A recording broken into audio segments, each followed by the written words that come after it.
আসসালামু আলাইকুম। এই যে সরপুঁটি মাছগুলা আর ঢেঁড়সগুলো আপনারা দেখতে পাচ্ছেন, আর সাথে আলুগুলা, এগুলো আমি সুন্দর করে সব একসাথে রান্না করে দেখাবো আপনাদেরকে।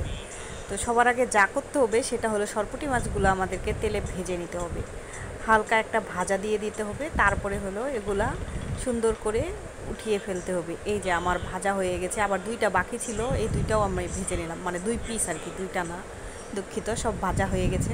এখন আমি পেঁয়াজ দিয়ে দিলাম তেলের মধ্যে। অল্প একটু পেঁয়াজ লাগবে, অল্প একটু তেল লাগবে। এই সমস্ত তরকারিতে বেশি মশলা লাগেই না, বলতে গেলে বেশি মশলা লাগেই না। তো যাই হোক, পেঁয়াজের সাথে লবণ, হলুদ, ধনিয়ার গুঁড়া, তারপরে আরেকটা কিসের গুঁড়া, মরিচের গুঁড়া, আর অল্প আদা বাটা, অল্প রসুন বাটা দিয়েছি। তো এগুলো দিয়ে একটু হালকা মশলাটা কষাতে হবে। মশলাটা কষানোর পরে ওই কী বলে তরকারিগুলো দিয়ে দিতে হবে।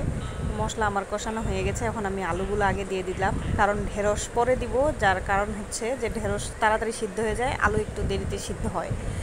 তো আমি আলুগুলো কতক্ষণ কষিয়ে নিলাম, এখনই আমি ঢেঁড়সগুলো দিয়ে দিব। আলুগুলো কষানো হয়ে গেলে তো হয়ে গেছে, এখন আমি ঢেঁড়সটা দিয়ে দিলাম।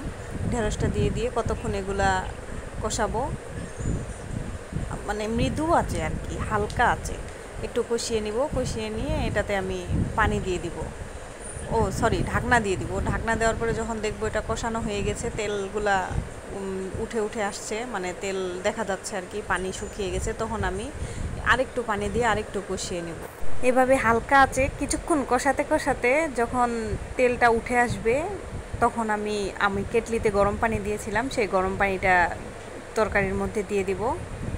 তো এই যে আমি দিয়ে দিলাম তরকারিতে গরম পানিটা। এখন আমার আস্তে আস্তে এগুলা হয়ে যাবে, লবণও আস্তে আস্তে ঢুকবে। তো মাছগুলো, আমার ভাজা মাছগুলো এখন আমি দিয়ে দিলাম, যে এর মাঝখানে আমি এখন ঢাকা দিয়ে দিব। ঢাকা দেওয়ার পরে এখন এই তো হয়ে যাচ্ছে। বেশিক্ষণ সময় লাগে না এই তরকারি রান্না করতে। আমার তরকারি হয়ে গেছে, এই যে কি সুন্দর দেখতে। আল্লাহ হাফেজ।